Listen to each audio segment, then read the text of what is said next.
Hey everyone, Kelly Cullen here of Pleasant Wellness. I'm a naturopath and board certified holistic health practitioner and digestive health professional. This is part 2 of nutrition. In video 1 I covered macros, and in this one I'm going to talk about some do's and don'ts. I'll start with the don'ts, get that out of the way. So as I mentioned, the more you can eat real whole food, the better, staying away from the packaged and processed foods. But if you do eat something out of a package, make sure you're reading labels. You should be able to pronounce the ingredients in your food, and the fewer ingredients, the better. So some of those don'ts, some of the things that you want to stay away from. MSGs, in fact, there's something called Chinese headache syndrome, because a lot of people, when they eat Chinese food, which often has MSGs, they get a headache from that. Hydrogenated oils, this increases the shelf life of your food but is very toxic to your body. Avoid artificial sweeteners. If you know me at all, know that I really encourage avoiding processed sugar as much as possible. In fact, the average American eats 10 times more sugar every day than their body can actually process. But in avoiding that sugar, make sure that you're not using artificial sweeteners instead. Better options would be raw local honey, a little bit of pure maple syrup. Some people still struggle with that one. Stevia if it's pure, but make sure it's pure because there can be other not so great things mixed in with stevia. Monk fruits, a possibility for some people. If you do eat sugar, make sure it's raw. I'm not talking about organic cane sugar. I mean actually raw sugar, because it still has enzymes in it that will help your body process the effects of the sugar. So again, you want to use that in moderation, limit as much as possible, but if you are having the sugar, the raw would be a better option. Avoid artificial colors, nitrates. Most lunch meat has nitrates in it. I know a lot of the deli counters, you can ask for something like a nitrate-free, hormone and antibiotic-free meat. At Meijer, I know right now, Fredericks, I think is the name of the brand. They just switched it. Avoid GMOs, genetically modified organisms, as much as possible. And then avoid packaged and processed foods as much as possible. Let's see. Okay, enough of what you shouldn't eat. I like to focus more on the positive, so let's talk about some of these good foods. And focus on filling up on the good to crowd out the bad.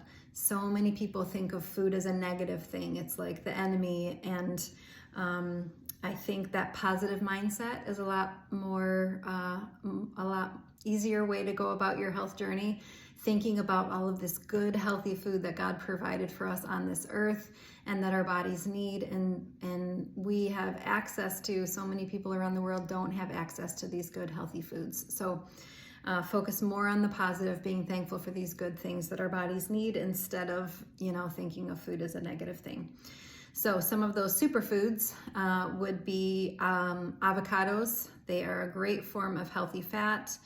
Wheatgrass or some kind of microgreens. I love growing microgreens. Broccoli is my favorite. A lot of health food stores carry microgreens. They are extremely nutrient dense. So for instance, the sprouted broccoli or the broccoli microgreens, I can't remember the number, it's like hundreds of times more nutrients than the actual broccoli itself. Nuts and seeds are just a great thing to keep on hand, a great snack. Make sure that you are refrigerating your nuts and seeds, coffee as well. The reason is because maybe you had mycotoxins show up on your Zytoscan. Mycotoxins are a mold that can show up on certain foods even before they expire. And the most common ones are coffee, nuts, and seeds. So I recommend storing those in the fridge or freezer. But almonds are high in protein, fat, B vitamins, fiber, so just an excellent thing to have on hand. And I would switch up to change up the kinds of nuts and seeds that you're having. Flax seeds and chia seeds are great. Again, store those in the fridge or freezer. A lot of people buy flax meal, but it can go rancid very quickly. So especially that one, if it's the meal, you wanna make sure you keep it cold. Blueberries are another superfood. They are rich in phytonutrients, high in vitamin C, high in fiber, just lots of health benefits there. Cinnamon, so cinnamon is great for suppressing urinary tract infections. It's soothing for the stomach. It can improve brain function, can balance healthy blood sugar. Sweet potatoes. Sweet potatoes are a lot better than like a white potato. So white potatoes have a high glycemic index, which is going to spike your blood sugar. Sweet potatoes have a lower glycemic index, so it's going to keep that blood sugar more stable. And then greens, just make sure you're eating lots of greens every day. Smoothies are a great way to hide a handful of greens. I throw a handful of kale or spinach in a smoothie most mornings. And just watch with smoothies, the mistake that a lot of people make is adding a lot of juice, which, as I talked about in the first video, is like sugar. So I use almond milk. I get one, the brand is Elmhurst, and it doesn't have the gums in it that can be a problem for some people. So for a smoothie, I do a little bit of frozen fruit, a big handful of kale or spinach, almond milk.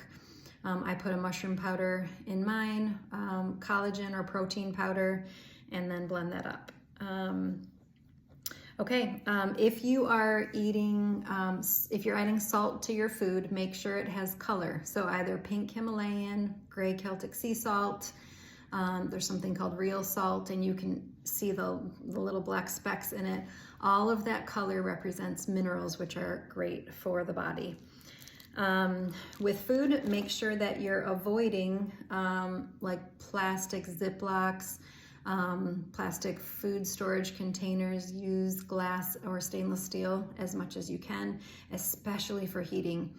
When you heat plastic, and this would include those little plastic coffee pods, it can just be a high exposure to endocrine disruptors. I encourage you to find healthy food versions of the foods that you love.